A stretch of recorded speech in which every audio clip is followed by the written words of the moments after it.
বর্বর দখলদার ইসরায়েল ও ইসরায়েলি মিত্র যুক্তরাষ্ট্রের জন্য রীতিমতো আতঙ্কের নাম ইয়েমেনের হুথি যোদ্ধারা।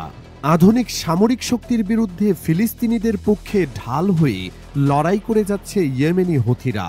এবার লোহিত সাগরে যুক্তরাষ্ট্রের বিমানবাহী জাহাজে ড্রোন ও ক্রুজ ক্ষেপণাস্ত্র হামলার দাবি করেছে ইয়েমেনের সশস্ত্র গোষ্ঠী হুথি। অন্যদিকে দেশটির রাজধানী সানার উত্তরে মার্কিন বাহিনী পাল্টা হামলা চালিয়েছে বলে জানিয়েছে হুথি পরিচালিত আল মাসিরাহ টিভি। রবিবার এ খবর জানিয়েছে কাতার ভিত্তিক সংবাদ মাধ্যম আল জাজিরা। প্রতিবেদনে বলা হয়েছে, ইয়েমেনের হুথি বিদ্রোহীরা লোহিত সাগরে মার্কিন বিমানবাহী জাহাজে ড্রোন ও ক্ষেপণাস্ত্র হামলার দাবি করেছে। এক বিবৃতিতে সংগঠনটি জানিয়েছে, তাদের যোদ্ধারা লোহিত সাগরে বেশ কয়েকটি ড্রোন ও ক্রুজ ক্ষেপণাস্ত্র দিয়ে ইউএসএস হ্যারি ট্রুম্যান নামের একটি বিমানবাহী জাহাজ লক্ষ্য করে হামলা চালিয়েছে।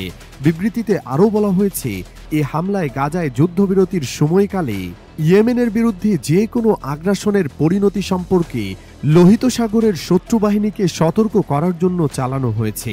ডিসেম্বরে লোহিত সাগরে পৌঁছানোর পর থেকে হুথি বিদ্রোহীরা এ নিয়ে ৮ বারের মতো মার্কিন বিমানবাহী রণতরীতে হামলার দাবি করল। এর আগে হুথির মুখপাত্র মোহাম্মদ আল বুখাইতি আল জাজিরাকে বলেন, রবিবার থেকে যুদ্ধবিরতি কার্যকর হলে তারা গাজার সমর্থনে সামরিক অভিযান বন্ধ করবে।